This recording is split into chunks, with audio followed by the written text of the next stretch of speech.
तब एक व्यक्ति ने इन ट्रांसफर प्राइस कॉन्फ्लिक्ट को रिजॉल्व करने के लिए 2 तरीके बताए। बोला अब ये आखिरी हथियार है, इसमें तो वो मानेगा ही मानेगा, इसमें तो वो मानेगा ही मानेगा, और इसमें भी कोई खुश नहीं हो रहा तो भैया बंदा बदल दो। अब इसका मतलब मैनेजर में गड़बड़ी है, उसका दिमाग खराब हो रखा है। तो सप्लाई डिपार्टमेंट अपनी बुक्स में एंट्री करेगा 12 रुपए के हिसाब से, और रिसीविंग डिपार्टमेंट अपनी बुक्स में एंट्री करेगा 10 रुपए के हिसाब से, कि भाई सप्लाई डिपार्टमेंट आप भी खुश रहो, आप प्रॉफिट कमा रहे हो, आपकी बुक्स में प्रॉफिट दिखेगा। हाँ भाई रिसीविंग डिपार्टमेंट आप भी खुश रहो, आप कॉस्ट पर ही खरीद रहे हो, कोई प्रॉफिट नहीं दे रहे आप सप्लाई डिपार्टमेंट को, आप कॉस्ट पे बुक करो, आपका प्रॉफिट बढ़ेगा। दोनों डिपार्टमेंट खुश।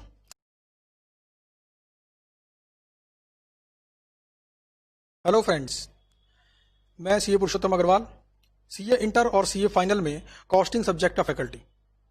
ये एक यूट्यूब वीडियो सीरीज है जिसके अंदर हम सभी चैप्टर के सभी थ्योरी क्वेश्चंस, मॉडल्स और सभी इंपॉर्टेंट केस स्टडीज 100% कवर कर रहे हैं। चैप्टर 8 ऑलरेडी यूट्यूब पर डल चुके हैं, अगर आपने अभी तक नहीं देखे हैं तो उन 8 चैप्टर की वीडियोस को देख लीजिए। हर लेक्चर 1 घंटे का है ऑन एन एवरेज, और बहुत डिटेल में अच्छे से प्रैक्टिकल एग्जाम्पल्स को देते हुए और हर मॉडल को आपसे लिंक करते हुए इस बात को हम समझ रहे हैं कि किस प्रकार से आप हर मॉडल को प्रैक्टिकली यूज कर सकते हैं लाइफ के अंदर। मतलब सिर्फ थियोरेटिकल नॉलेज नहीं, प्रैक्टिकल नॉलेज, प्रैक्टिकली कैसे अप्लाई होगा इस बात की पूरी जानकारी। तो चैप्टर नंबर 9 ट्रांसफर प्राइसिंग, एक लेक्चर ऑलरेडी हम कर चुके हैं, आज इस चैप्टर का है लेक्चर नंबर 2।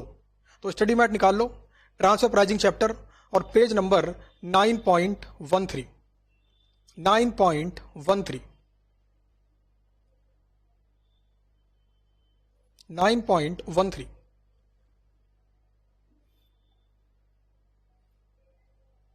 बहुत ही आराम से हर चीज को प्रैक्टिकली समझते हुए। तो देखो ट्रांसफर प्राइसिंग चैप्टर में हमने क्या सीखा कि 2 डिपार्टमेंट, एक घर के 2 बच्चे हैं, टॉप मैनेजमेंट उनके पिताजी हैं, और कॉस्ट मैनेजमेंट एनालिस्ट बाहर से आए हुए एक तीसरे व्यक्ति हैं। ट्रांसफर प्राइस को तय करने के अंदर कई बार जो टॉप मैनेजमेंट हैं वो अपने मेथड दोनों डिपार्टमेंट को बता देते हैं, यानी कि पिताजी ने एक मेथड अपने दोनों बेटों को दे दिया कि भैया इस मेथड के हिसाब से ट्रांसफर प्राइस तय करोगे, बस बात यहीं पर खत्म हो जाती है। यानी कि डिपार्टमेंट क्या चाहता है इस बात को कंसीडर नहीं करते, जो टॉप मैनेजमेंट ने कह दिया बात खत्म हो गई। इस वाले तरीके में दिक्कत क्या है? इस तरीके में दिक्कत यह है कि दोनों डिपार्टमेंट के जो मैनेजर से कभी कभी दुखी हो जाते हैं। कोई एक दुखी हो गया तो काम खराब हो गया, एम्प्लॉय ना खुश हो गया तो कंपनी का प्रॉफिट मैक्सिमाइज नहीं होगा। तो जब टॉप मैनेजमेंट को ये बात समझ में आई तो उन्होंने बाहर से एक तीसरे व्यक्ति को बुलाया, जो कंपनी का आउटसाइडर है, कॉस्ट मैनेजमेंट एनालिस्ट, यानी कि आप और मैं। तो टॉप मैनेजमेंट ने बोला कि भाई मेरे 2 डिपार्टमेंट हैं, आपस में ट्रांसफर प्राइस तय करने पे लड़ रहे हैं, और मैं अपनी बातें उनको बोलता हूं तो एक बंदा नाराज हो जाता है हमेशा, तो आप हमसे फीस चार्ज कर लेना और इन दोनों की प्रॉब्लम को रिजॉल्व कर दो। हमने कहा ठीक है, हम कर देंगे रिजॉल्व। तो वही तरीका हम यहाँ पे पढ़ते हैं कि हम कैसे रिजॉल्व करें, यह है प्रैक्टिकल तरीके। तो गोल कॉन्ग्रुएंस क्या होता है ये तो मैंने लास्ट लेक्चर में आपको बताया ही था। अपने ऑब्जेक्टिव को ध्यान में ना रखते हुए कंपनी के प्रॉफिट मैक्सिमाइजेशन ऑब्जेक्टिव को ज्यादा स्ट्रेस देते हुए जब परचेजिंग डिपार्टमेंट महंगे रेट पर भी इंटरनली खरीदने को राजी हो जाता है तो उसे बोलते हैं गोल कॉन्ग्रुएंस।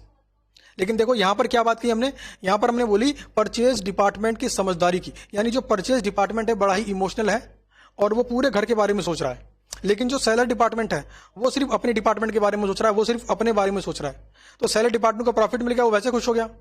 अच्छा, परचेजर डिपार्टमेंट वो अपने बारे में ही नहीं, वो पूरी कंपनी के बारे में सोच रहा है, पूरे घर के बारे में सोच रहा है। अच्छा, ये मेथड के अंदर प्रॉब्लम रिजॉल्व हो सकती है, पॉसिबल है, 99% तक प्रॉब्लम रिजॉल्व हो सकती है, दोनों के बीच में एक ट्रांसफर प्राइस सेट हो सकता है। लेकिन 1% चांस है कि फिर से कन्फ्लिक्ट आ जाए, अच्छा, ये कन्फ्लिक्ट क्यों आ रहा है? क्योंकि गोल कॉन्ग्रुएंस का ये तरीका जो है ये किसी एक व्यक्ति के समझदार होने पर डिपेंडेंट है। यानी कोई एक व्यक्ति अगर सैक्रिफाइस करने को राजी हो तब ये वाला मेथड लगा सकते हैं। बट बताओ क्या प्रैक्टिकली ऐसा हो सकता है कि दोनों ही समझदार ना हो, दोनों ही सिर्फ अपने बारे में सोच रहे हो? हाँ, हो सकता है, और बल्कि आपको कहूं तो ऐसा ही होता है। कंपनी के अंदर डिपार्टमेंट को अपने डिपार्टमेंट की परफॉर्मेंस से फर्क पड़ता है, उसका प्रमोशन उसके डिपार्टमेंट ने कितना प्रॉफिट कमाया इस बात पर तय करता है। तो भाई कंपनी का प्रॉफिट जाए तेल लगाने, हमें अपने प्रॉफिट से मतलब है, हम अपने प्रॉफिट को मैक्सिमाइज करेंगे। 90%, 75%, 80% केस के अंदर ऐसा ही सोचता है डिपार्टमेंट का मैनेजर। अब इस प्रॉब्लम को कैसे रिजॉल्व करें, इस केस में कैसे एक ऐसा ट्रांसफर प्राइस लेकर आए जहां पर दोनों ही खुश हों। दोनों को खुश करते हुए प्रॉफिट को मैक्सिमाइज कर दिया तो मजा अलग होगा। तो वही है ये तरीका, प्रैक्टिकल मेथड, इसको मैं प्यार से बोल देता हूं प्रैक्टिकल मेथड। यहां पर क्या करते हैं, यहां पर कौन करता है इनकी मदद? इनकी मदद करते हैं हम, कॉस्ट मैनेजमेंट अकाउंटेंट। समझ गए? क्योंकि अब ये इन डेप्थ केस स्टडी आपका सीए फाइनल में भी आ गया है, तो चार्टर्ड अकाउंटेंट यानी कि हम ये भी कर सकते हैं। तो कल को सीए बनने के बाद हो सकता है कि अगर आपने अपनी प्रैक्टिसिंग फर्म खोली है तो कोई बड़ी एमएनसी आपको बुलाई, आपको इनवाइट करे, आपको बोले कि 2 डिपार्टमेंट आपस में लड़ रहे हैं, ट्रांसफर प्राइस तय नहीं कर पा रहे, और मैं कुछ बोलूंगा तो एक दुखी हो जाएगा। तो भाई साहब आप आ जाओ, हमसे फीस ले लो, मगर दोनों को खुश रखते हुए प्रॉब्लम को रिजॉल्व कर दो। समझ गए? एक तीसरा व्यक्ति जो बाहर से आया है, दोनों की प्रॉब्लम को समझते हुए, दोनों को खुश रखते हुए कंपनी के प्रॉफिट को मैक्सिमाइज करने का तरीका ऐसा बताएगा कि दोनों खुश भी हो, प्रॉफिट भी मैक्सिमाइज हो जाए। पर वो क्या चार्ज करेगा? फीस। इसी बात के तो पैसे हैं। हाँ, इसी बात के तो पैसे हैं कि नॉलेज अलग, प्रैक्टिकल इंप्लीमेंट करने का तरीका अलग, समझाने का तरीका अलग, तो इसी बात के तो पैसे हैं।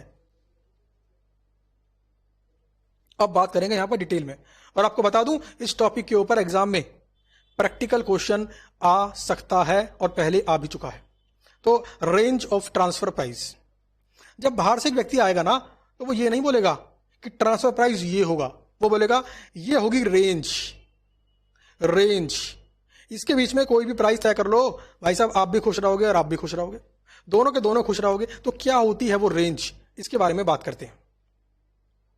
देखिए यहां पर लिखा मिल रहा है आपको मिनिमम ट्रांसफर प्राइस, मिनिमम, और एक है आपका मैक्सिमम ट्रांसफर प्राइस। तो ये रेंज है, मिनिमम मैक्सिमम, यानी कि इससे कम नहीं और उससे ज्यादा नहीं। यानी कि बाहर से आए व्यक्ति ने एक रेट की रेंज तय कर देनी है, एक प्राइस की रेंज तय कर देनी है कि भाई साहब इससे तो कम नहीं और इससे ज्यादा नहीं, यानी इस प्राइस के बीच में ही कोई एक प्राइस आप दोनों ही चूज कर लो, आप दोनों को ही फायदा होगा और कंपनी का प्रॉफिट भी मैक्सिमाइज हो जाएगा। तो आपको उत्सुकता नहीं हो रही कि सर ऐसा कौन सा तरीका है, ऐसे कैसे सेट करें इस मिनिमम प्राइस को और मैक्सिमम प्राइस को?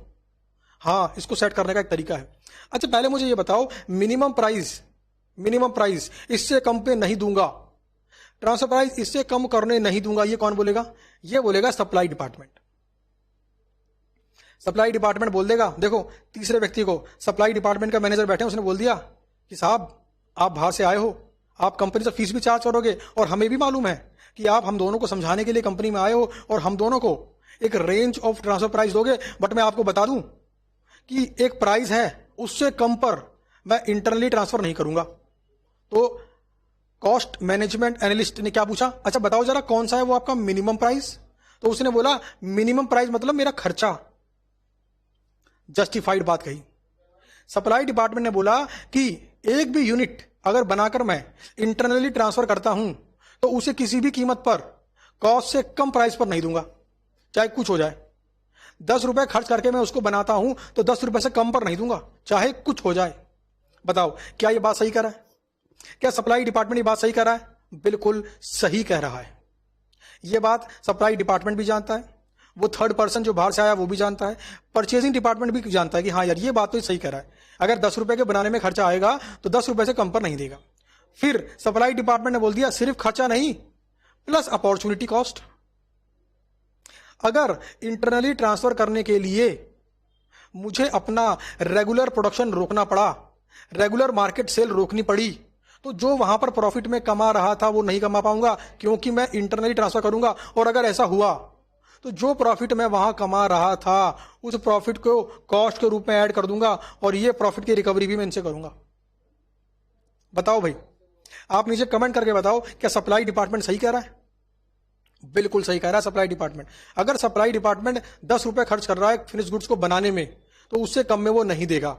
दूसरी बात, अगर इंटरनली ट्रांसफर करने के लिए कोई रेगुलर सेल कम कर रहा है तो वहां पे जो प्रॉफिट का नुकसान होगा उसे भी कंपनसेट करेगा। भाई अगर कोई काम करने के लिए मैंने अपना कोई मुनाफा छोड़ दिया तो भाई उस मुनाफे की रिकवरी कहां से करूंगा? परचेज डिपार्टमेंट के मैनेजर साहब आपसे ही तो करूंगा। वो काम मैंने किसके लिए छोड़ा? आपके लिए ही तो छोड़ा। तो भाई सप्लाई डिपार्टमेंट कहता है कि परचेज डिपार्टमेंट के मैनेजर साहब, आपको रॉ मटेरियल बनाकर देने के लिए जो खर्चा मैं करूंगा प्लस जो प्रॉफिट मैं खो दूंगा आपका काम करने के लिए, इन दोनों की रिकवरी मैं आपसे करूंगा और इस अमाउंट से कम प्राइस पर आपको नहीं बेचूंगा। इसे बोलते हैं मिनिमम ट्रांसफर प्राइस। बात समझ में आई?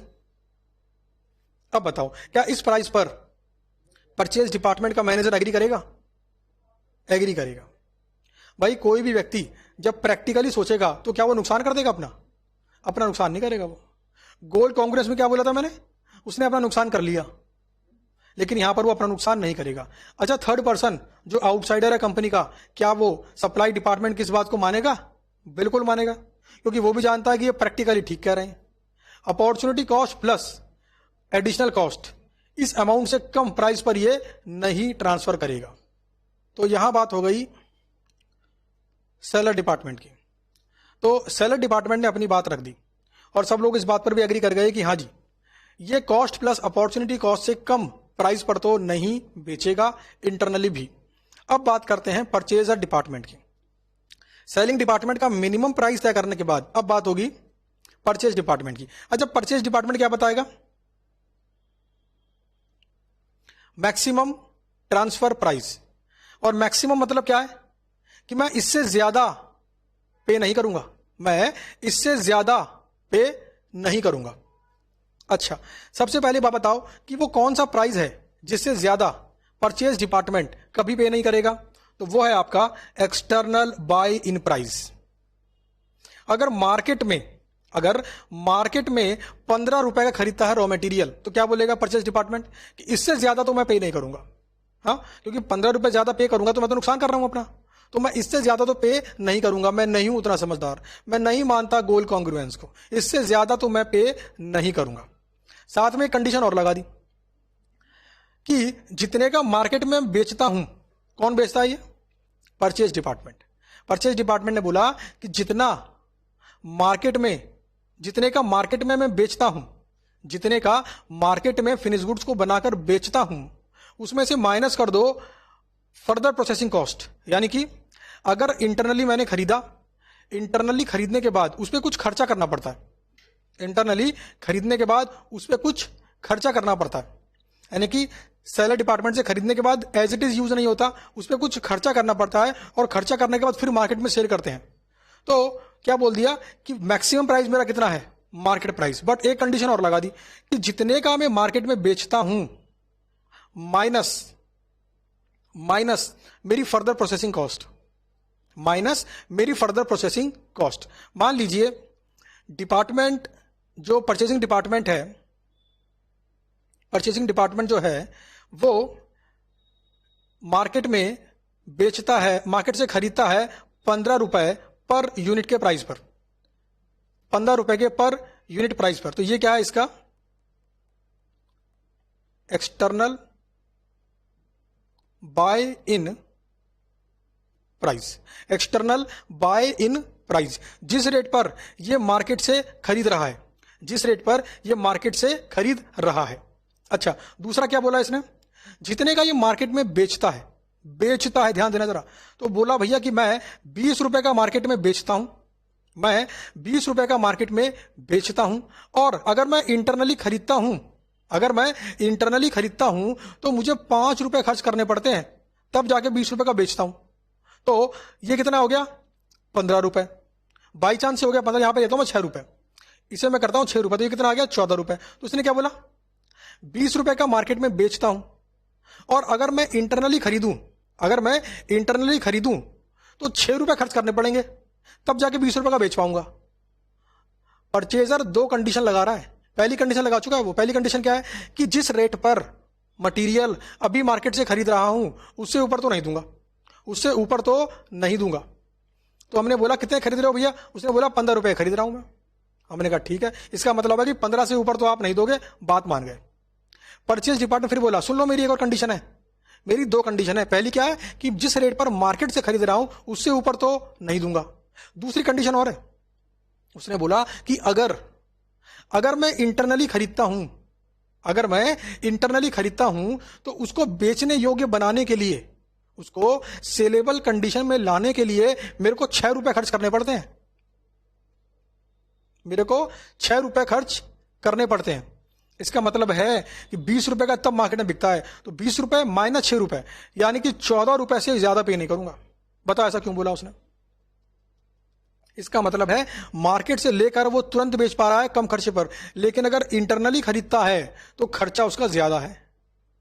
इंटरनली खरीदता है तो उसको मॉडिफाई करने में खर्चा ज्यादा हो रहा है। तो उसने बोल दिया कि भैया 20 रुपए का मार्केट में बेचता हूं, और अगर मैं इंटरनली खरीदता हूं तो 6 रुपए मुझे खर्च करने पड़ेंगे ठीक करने के लिए, मॉडिफिकेशन कॉस्ट। तो 20 माइनस 6, 14 रुपए से ऊपर पे नहीं करूंगा। तो हमने उसे बोला यार एक तरफ तो आप बोल रहे हो कि 15 से ऊपर पे नहीं करूंगा, और एक तरफ आप बोल रहे हो 14 रुपए से ऊपर पे नहीं करूंगा, अब कोई एक प्राइस तो बताओ। तो उसने बोला ठीक है, इन दोनों कंडीशन को आपस में मर्ज कर दो, और इन दोनों का जो लोअर हो उससे ऊपर पे नहीं करूंगा। यानी 15 और 14, इनका जो लोअर है 14, इससे ऊपर पे नहीं करूंगा। बताओ क्या बात समझ में आई? बात समझ में आई कि कैसे परचेजर ने अपना मैक्सिमम ट्रांसफर प्राइस बताया। और ऐसा क्यों हुआ? क्योंकि अगर वो इंटरनली खरीदे तो उसके बाद उसकी प्रोसेसिंग कॉस्ट ज्यादा होगी एज कंपेयर टू मार्केट से खरीदने पर जो होती है। तो उसने बोल दिया इंटरनली मैं खरीद लूंगा, लेकिन आपका मटेरियल इंटरनली खरीदने के बाद मुझे ज्यादा खर्चा करना पड़ता है इसके ऊपर, तो वो खर्चा मैं अपनी जेब से नहीं दूंगा, वो खर्चा मैं अपनी जेब से नहीं दूंगा, अपना प्रॉफिट कम नहीं करूंगा। तो 20 रुपए का बेचता हूं मार्केट के अंदर, 6 रुपए होगा खर्चा आपका, खरीदता हूं इंटरनली तब, मतलब 14 रुपए से ऊपर नहीं दूंगा। फिर हमें बोला भाई 14 रुपए से ऊपर नहीं खरीदूंगा या 15 रुपए से ऊपर मैं नहीं खरीदूंगा। तो उसने बोला दोनों का लोअर कर लो, दोनों में जो मिनिमम हो उससे ऊपर मैं नहीं देने वाला। It is a maximum transfer price. तो बात समझ गए? अब इसको हमें क्वेश्चन की मदद से, एक एग्जाम्पल की मदद से और समझेंगे। तो ये एग्जाम्पल आपको आपके स्टडी मैट में दिया हुआ है, इसको पढ़ते हैं और समझते हैं चीजों को बिल्कुल प्रैक्टिकल पॉइंट ऑफ व्यू से। Example, division A transfer goods to division B. देखो ए बी को ट्रांसफर कर रहा है,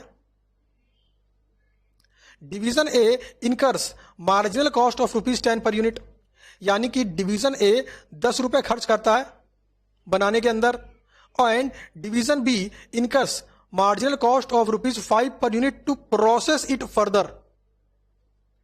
यानी कि ए का मटेरियल लेने के बाद उसमें 5 रुपए और खर्च करने पड़ते हैं डिपार्टमेंट बी को। उसके बाद डिपार्टमेंट बी इसे मार्केट में बेचता है 20 रुपए का। समझ में आ गई बात? डिपार्टमेंट ए एक मटेरियल बनाए 10 रुपए का खर्चा आता है, डिपार्टमेंट बी उस मटेरियल को इंटरनली खरीदकर 5 रुपए और खर्च करता है, तब जाकर 20 रुपए का मार्केट में बेच पाता है। अब टू प्रमोट गोल कॉन्ग्रुएंस, सबसे पहले requirement, what should be the minimum transfer price, what should be the minimum transfer price that division A should charge? Assume there is no external market for this intermediate product. अच्छा, minimum price पूछा है, किसके लिए पूछा होगा? ये पूछा है सेलर डिपार्टमेंट के लिए, सप्लाई डिपार्टमेंट के लिए। तो बताओ जरा, कम से कम वो कौन सा अमाउंट है जिससे कम नहीं लेगा सेलर? तो भाई साहब वो है 10 रुपए प्लस। क्या कोई अपॉर्चुनिटी कॉस्ट है? क्या इंटरनली प्रोडक्शन करने के लिए डिपार्टमेंट ए को कहीं आता हुआ प्रॉफिट छोड़ना पड़ रहा है? Answer is no. क्यों? क्वेश्चन ने खुद बोला there is no external market, यानी कि अभी अगर ये बनाएगा तो डिपार्टमेंट बी के लिए बनाएगा, मार्केट में इसके खरीदार नहीं है, यानी अपॉर्चुनिटी कॉस्ट हो गई 0। इसका मतलब है मिनिमम ट्रांसफर प्राइस है आपका 10 रुपए। बात समझ में आई? मिनिमम ट्रांसफर प्राइस है 10 रुपए। बात समझ में आई कि नहीं आई? आगे बात समझ में? 2 मिनट का, 1 आध मिनट का पॉज लेता हूं ताकि आप सोच सकें बात को।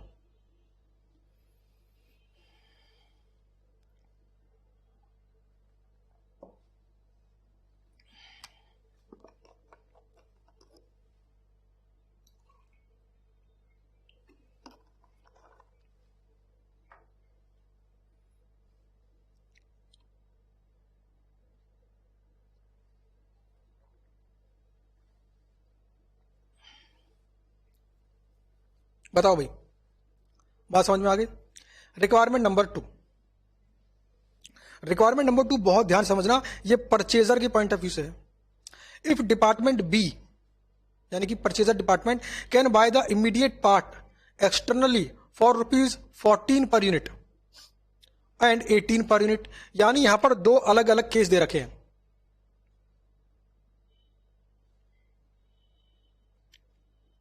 पहला केस, दूसरा केस। क्या बोला कि अगर मार्केट से 14 रुपए में खरीद सके, यानी कि एक्सटर्नल बाय इन प्राइस कितना है 14 रुपए, और सिचुएशन नंबर 2 में एक्सटर्नल बाय इन प्राइस कितना है 18 रुपए।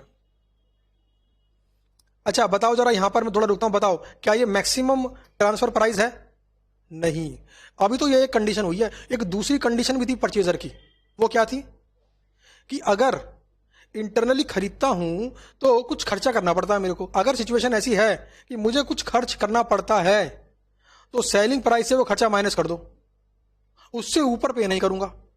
सेलिंग प्राइस से वो खर्चा माइनस कर दो, उससे ऊपर पे नहीं करूंगा। तो बताओ जरा, सेलिंग प्राइस क्या है? सेलिंग प्राइस क्या है जिस पर डिपार्टमेंट बी मार्केट में बेच रहा है? तो यह है आपका 20 रुपए। कितना?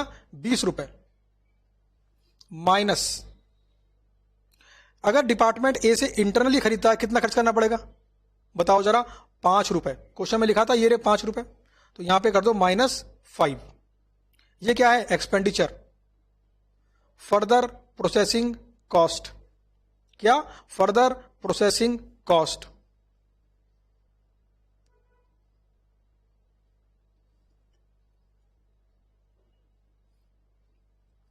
Further processing cost. अच्छा, वही बात अगर यहां पे लिखूं तो मैं तो सेम लिखना पड़ेगा। सेलिंग प्राइस पर यूनिट 20 रुपए ही है।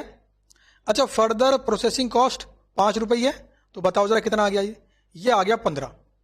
ये आ गया 15। तो ये थी कंडीशन नंबर 1 और ये है कंडीशन नंबर 2।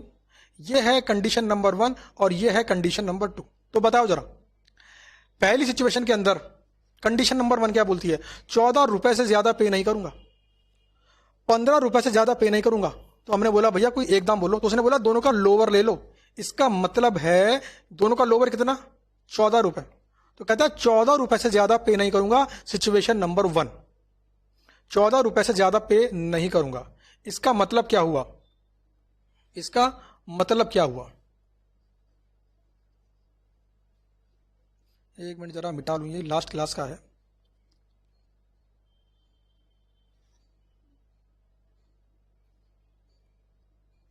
हाँ जी, इसका मतलब क्या हुआ? इसका मतलब है कि रेंज ऑफ ट्रांसफर प्राइस कितना?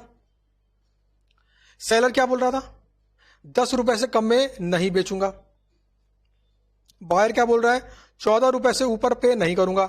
इसका मतलब है 10 रुपए से 14 रुपए के बीच में आप दोनों डिसाइड कर लो। आप दोनों की ये कंडीशन फुलफिल होती है, आप 10 रुपए से कम में नहीं बेचोगे और आप 14 रुपए ज्यादा में नहीं खरीदोगे। दोनों की आपकी ये कंडीशन पूरी होती है। इस रेंज के बीच में जो भी प्राइस आप सोचोगे आप दोनों को फायदा होगा। यह है आपका रेंज ऑफ ट्रांसफर प्राइस, 10 रुपए से 14 रुपए। सिचुएशन नंबर 2 बताओ जरा। सिचुएशन नंबर 2 में क्या हुआ? बायर ने बोला 18 रुपए से ज्यादा पे नहीं करूंगा, 15 रुपए से ज्यादा पे नहीं करूंगा। हमने बोला दो प्राइस, कोई एक बताओ ना। उसने बोला लोअर पकड़ लो, लोअर, इन दोनों का कम वाला। कम वाला कौन सा है? 15। वो बोला 15 रुपए से ज्यादा पे नहीं करूंगा। इसका मतलब क्या हुआ? रेंज ऑफ ट्रांसफर प्राइस होगी 10 से लेके 15। तो देखा आपने किस प्रकार से रेंज एक तय की गई। इस रेंज पर दोनों डिपार्टमेंट के मैनेजर आपस में नेगोशिएट करेंगे, दोनों की कंडीशंस फुलफिल हो रही हैं, और इसको बोलते हैं प्रैक्टिकल मेथड। किसी का नुकसान भी नहीं हुआ, दोनों को फायदा हो गया, थोड़ा कम थोड़ा ज्यादा, बट फायदा दोनों को है। और ये फायदा एडिशनल फायदा है, जो ये पहले नहीं कमा रहे थे वो वाला फायदा है। तो किसी ने अपने फायदे को सेक्रीफाइस नहीं किया, अपना एडिशनल प्रॉफिट जनरेट कर लिया। तो दोनों ही इस केस में क्या होने वाले हैं? खुश। और जब दोनों ही खुश तो कंपनी का प्रॉफिट होगा मैक्सिमाइज। तो ये थी आपकी रिक्वायरमेंट नंबर 2। बात समझ में आई? बात समझ में आई?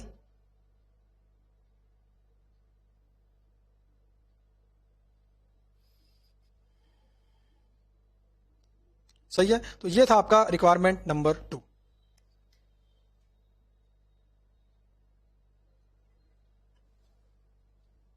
रिक्वायरमेंट नंबर 3 देखते हैं, रिक्वायरमेंट नंबर 2, रिक्वायरमेंट नंबर 3। अच्छा वो बता दूं पहले ये कि जो रिक्वायरमेंट नंबर 2 है, ये जो मैंने रेंज ऑफ ट्रांसफर प्राइस निकाली है, एग्जाम के पॉइंट ऑफ व्यू से इस प्रकार के क्वेश्चंस काफी इंपॉर्टेंट हैं। एग्जाम में ऐसे क्वेश्चंस आने की संभावना बहुत ज्यादा रहती है। ये केस स्टडी के रूप में आएगा यहाँ पर कि दो डिपार्टमेंट हैं, आपस में लड़ रहे हैं और वो कहता है मेरा ये प्राइस होगा, वो कहता है मेरा ये प्राइस होगा। मैनेजमेंट दुखी हो चुका है, तो मैनेजमेंट ने आपसे पूछा है, आप हैं कॉस्ट मैनेजमेंट एनालिस्ट, आप एडवाइस करो कि किस रेट पर ये दोनों नेगोशिएट करें। तो इस केस में आपको रेंज प्रोवाइड करनी होगी कि भाई साहब ये रेंज है, इस रेंज में दोनों आप डिसाइड कर लो ट्रांसफर प्राइस, दोनों को फायदा होगा, कंपनी का प्रॉफिट मैक्सिमाइज होगा।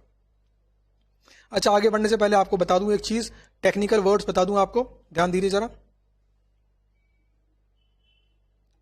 नेट मार्जिनल रेवेन्यू, ये एक टेक्निकल वर्ड है, नेट मार्जिनल रेवेन्यू। इसका मतलब क्या है? जिस रेट पर परचेजर डिपार्टमेंट मार्केट में बेच रहा है माइनस फर्दर प्रोसेसिंग कॉस्ट जो वो इंटरनली खरीदने पर खर्च करेगा, इस फिगर को बोल दिया नेट मार्जिनल रेवेन्यू। यानी इसके ऊपर अगर मैंने पे करा तो मुझे नुकसान हो जाएगा। सोचो, अगर 20 रुपए का मार्केट में बेचता हूं, 6 रुपए का मुझे खर्चा होता है फर्दर प्रोसेसिंग कॉस्ट का, इसका मतलब है मैक्सिमम 14 रुपए में खरीदूंगा। अगर मैंने 14 की जगह 16 रुपए में खरीद लिया तो भाई 16 रुपए में खरीदा, 6 रुपए का मैंने खर्च किया, कितने का पड़ गया? 22 रुपए का। मार्केट में कितने का बेचूंगा मैं? 20 रुपए का। मार्केट में क्या है? Perfect competition. प्राइस कौन डिसाइड करता है? मैं नहीं, मार्केट। तो भाई साहब 20 रुपए का बेचूंगा, 22 रुपए मेरी कॉस्ट है, 2 रुपए का नुकसान लेकर मैं कहां जाऊंगा? मैं तो ऊपर चला जाऊंगा, है ना। तो ये 2 रुपए का नुकसान वो नहीं करेगा। तो प्रैक्टिकली समझो कैसे होता है, समझ में आती है बात प्रैक्टिकल पॉइंट ऑफ व्यू से। हालांकि टेक्निकल वर्ड है नेट मार्जिनल रेवेन्यू, इसको ऐसे मत देखो, इसको ऐसे देखो कि 20 रुपए का मार्केट में बिकता है, अगर आपसे खरीदता हूं इतना खर्चा मुझे करना होगा, तो भाई साहब उस 20 रुपए में खर्चा माइनस कर दो, मैक्सिमम ये है, इससे ऊपर पे नहीं करूंगा। फिर आपने बोला अगर ये मैक्सिमम है तो वो मार्केट प्राइस क्या था? बोले वही मैक्सिमम था। तो बोले दो मैक्सिमम, तो बोला दोनों का लोअर ले लो, वो मैक्सिमम है। समझ गए बात? सिचुएशन नंबर 3 पे आ जाओ।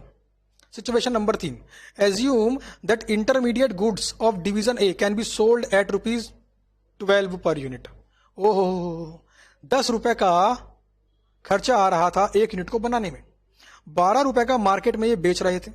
How does opportunity cost affect the transfer price range when department B can procure the part externally at ₹14? तो रेंज निकालनी है, दोनों बातें करनी पड़ेंगी। पहले करते हैं मिनिमम ट्रांसफर प्राइस, इससे कम पर नहीं दूंगा। किसकी बात कर रहा हूं? सप्लाई डिपार्टमेंट की। अच्छा, इससे कम पर नहीं दूंगा मतलब cost incurred plus opportunity cost. अच्छा, कॉस्ट कितनी कर रहे हैं इनकर? 10 रुपए। अच्छा, अपॉर्चुनिटी कॉस्ट कितनी है?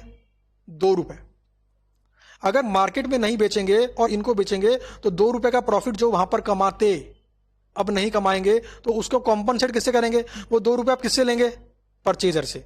तो बोले भैया 12 रुपए से कम में नहीं दूंगा। अब बात करते हैं maximum transfer price. Maximum transfer price, तो यहां पर 2 कंडीशन है। पहले तो बोला मार्केट बाय इन प्राइस निकालो, मार्केट से किस प्राइस पर अभी खरीद रहा हूं।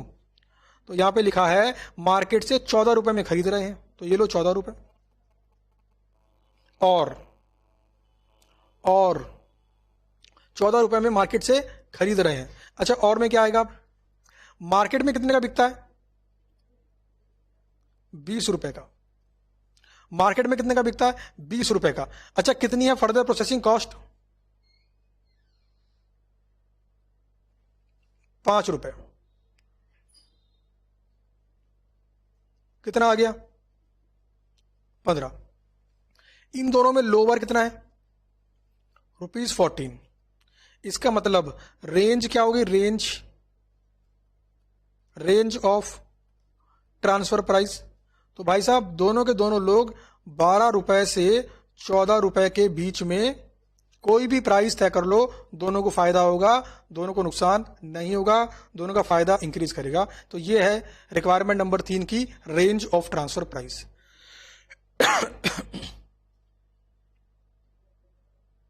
तो बात समझ में आई? चलिए आगे बढ़ते हैं। अगले उस पे आ जाइए, अगले पेज पर 9.15, नेक्स्ट टू नेक्स्ट पेज पर 9.15। तो 9.15 का जो ये है ना, ये ऑलरेडी कवर हो गया उसी के अंदर। यहां पर इन्होंने दो केस में तोड़ रखा है। एक तो बोला है कि एक्सेस कैपेसिटी है तब निकालो रेंज, तो भाई एक्सेस कैपेसिटी है तो अपॉर्चुनिटी कॉस्ट क्या होगी, 0। अभी क्या बोला हमने ऊपर कि marginal cost plus opportunity cost, अगर एक्सेस कैपेसिटी है तो अपॉर्चुनिटी कॉस्ट क्या हो गई, 0। अच्छा, उसके बाद है आपकी सिचुएशन नंबर 2, ये वाली कह रहा फुल कैपेसिटी पे काम करें, मतलब स्पेयर कैपेसिटी नहीं है। स्पेयर कैपेसिटी नहीं है तो अपॉर्चुनिटी कॉस्ट होगी। तो कुल मिलाकर बात ये है कि ये दोनों सिचुएशन पहले ही हम कवर कर चुके हैं, यानी कि हम हमेशा ये मानेंगे कि मिनिमम ट्रांसफर प्राइस मतलब marginal cost plus opportunity cost. अगर स्पेयर कैपेसिटी होगी तो अपॉर्चुनिटी कॉस्ट 0 रहेगी, और स्पेयर कैपेसिटी नहीं होगी तो अपॉर्चुनिटी कॉस्ट जो भी होगी उसे ऐड कर देंगे। तो ये ऑलरेडी उसमें कवर हो चुका है। आगे बढ़ते हैं, आ जाइए पेज नंबर 9.23।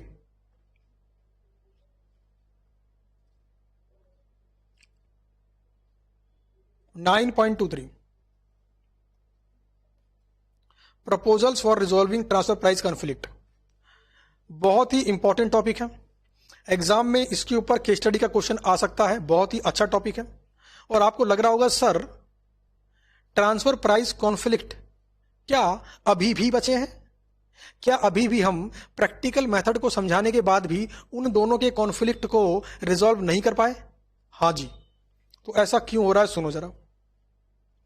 आपको लग रहा होगा कि यार इतनी कोशिश हमने कर ली, हमने उनको प्रॉफिट भी दे दिया एक्स्ट्रा, है ना, उनकी कंडीशन को भी मान लिया, उसके बाद भी डिससेटिस्फाइड, ऐसा क्यों?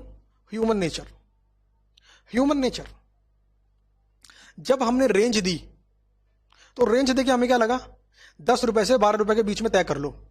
जरा ध्यान देना, जब हमने रेंज दी तो मान लो हमने रेंज दी 10 रुपए से 12 रुपए, और हमने क्या बोला, इस रेंज के बीच में तय कर लो, यानी कि 10 रुपए से कम नहीं होगा, 12 रुपए से ज्यादा नहीं होगा। और हम बड़े खुश हो गए, हमें लगा यार हमने उसे एक रेंज दे दी है और दोनों इतने समझदार हैं, प्रैक्टिकल हैं, रियलिस्टिक हैं, अब तो वो प्राइस को डिसाइड कर ही लेंगे।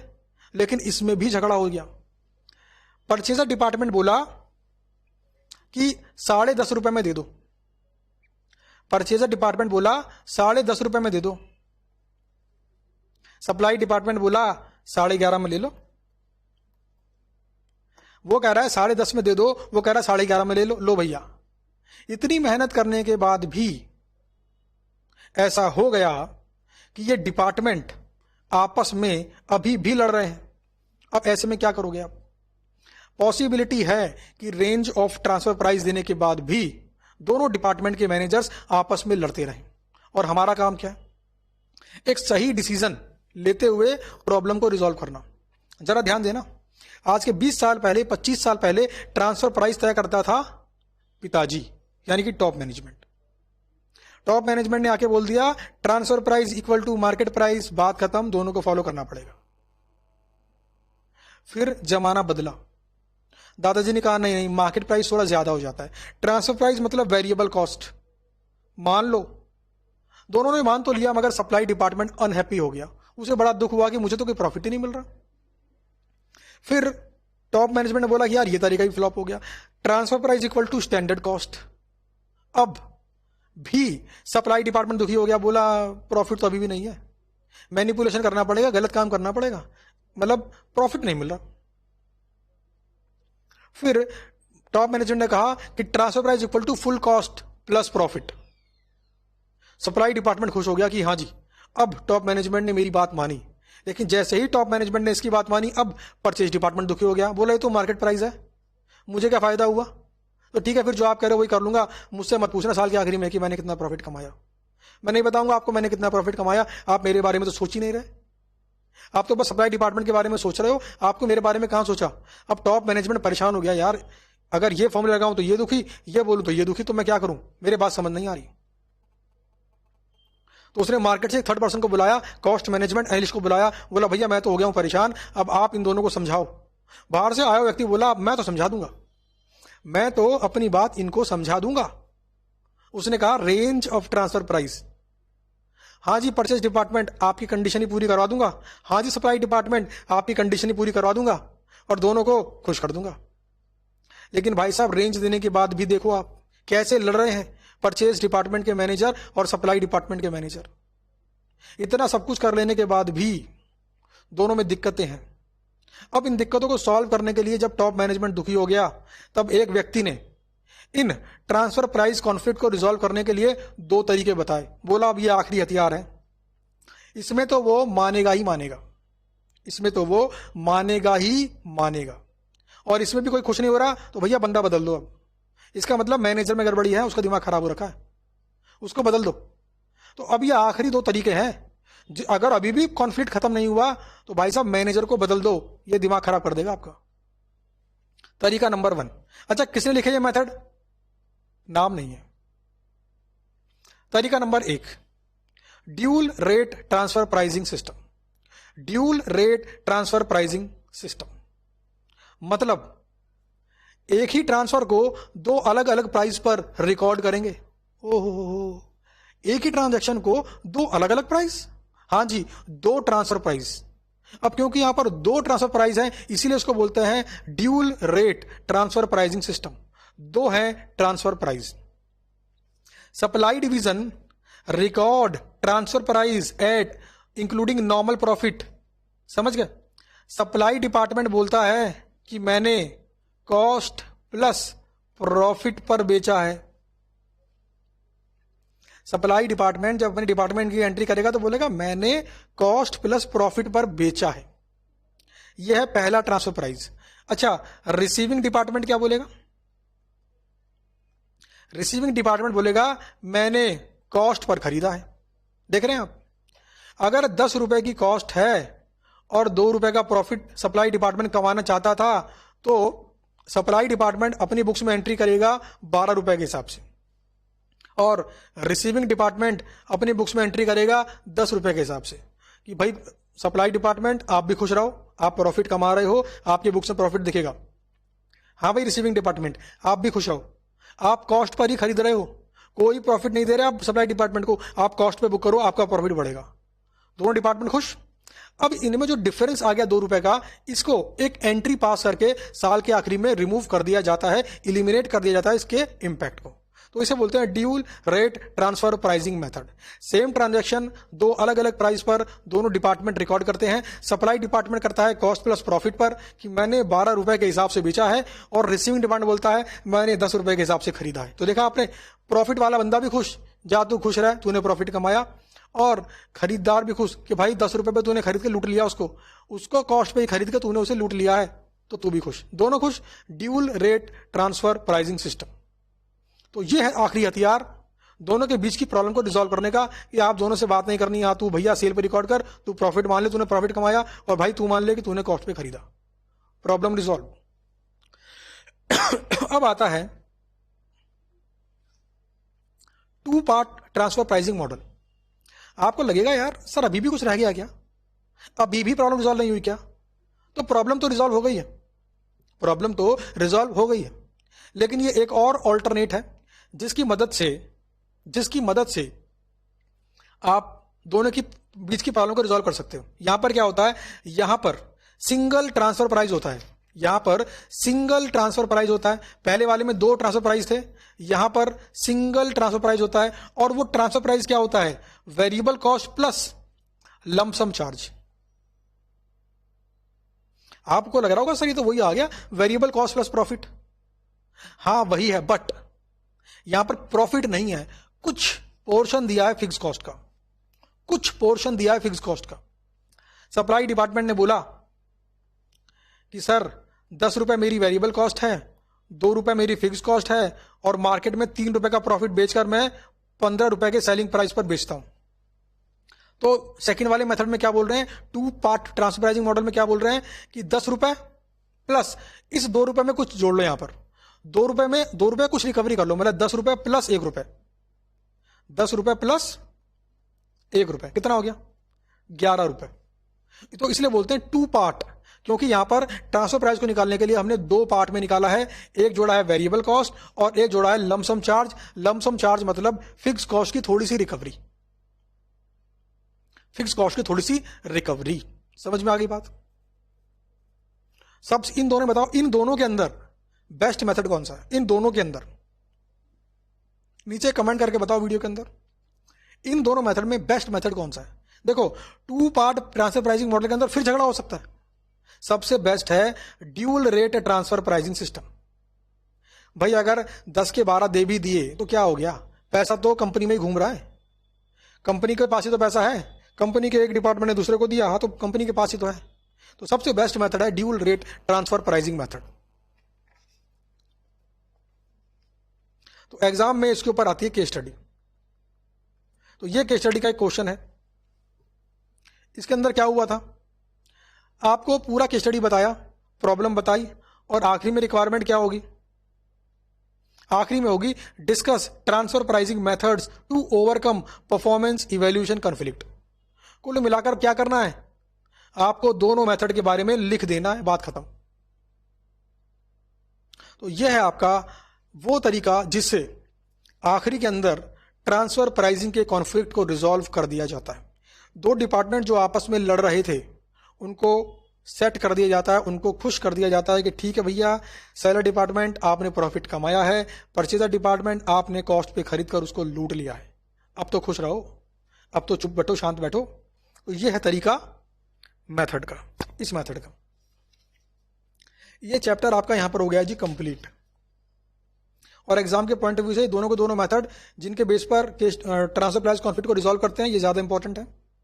एग्जाम में इनके बेस पर केस स्टडी क्वेश्चन आ सकते हैं। उसमें करना क्या होगा, आखिरी में आपको बस दोनों मेथड को लिखना होगा, और किसी क्वेश्चन में अगर आपको कॉस्ट प्रॉफिट दे रखा है तो वो बता दो। अब जैसे मैंने आपको एग्जांपल दिया कि 10 + 2 12 रुपए भैया तू रिकॉर्ड कर ले, और 10 रुपए भाई तू रिकॉर्ड कर ले, दोनों के दोनों खुश, दोनों के दोनों हैप्पी। उसके बाद ये आखिरी टॉपिक है इंटरनेशनल ट्रांसफर प्राइसिंग। इसके अंदर क्या होता है, एक डिपार्टमेंट इंडिया में, एक डिपार्टमेंट इंडिया के बाहर है, दोनों आपस में ट्रांजैक्शन कर रहे हैं, तो ये है इंटरनल ट्रांसफर, क्योंकि विद इन कंपनी है, एक कंपनी के 2 डिपार्टमेंट हैं, तो इस प्रकार से ट्रांसफर करनी है कि प्रॉफिट ज्यादा हो, टैक्स कम हो। तो ये जो वीडियो है यहां पर कंप्लीट हो गई है, ये चैप्टर भी यहां पर कंप्लीट हो गया। उम्मीद करता हूं कि आपको प्रैक्टिकली कैसे इंप्लीमेंट करते हैं ट्रांसफर प्राइसिंग मेथड्स को, प्रैक्टिकली कैसे कॉन्फ्लिक्ट को रिजॉल्व करते हैं 2 डिपार्टमेंट के बीच, आपको अच्छे से समझ में आया होगा। इस वीडियो के नीचे कमेंट करके बताएं अगर आपको मजा आया है तो। इससे मुझे और मेरी टीम को पता पड़ेगा कि जो एफर्ट्स हम आपके लिए दे रहे हैं उससे आपको फायदा हो रहा है। और इस वीडियो को उन स्टूडेंट के संग शेयर करें जो सेल्फ स्टडी कर रहे हैं, जिनको डर लगता है केस स्टडी से, जिनको डर लगता है मॉडल्स से, थ्योरी से, जो घबराते हैं strategic cost management and performance evaluation के सब्जेक्ट के नाम से। तो चलिए मिलते हैं आपसे अपनी अगली वीडियो के अंदर। Thank you.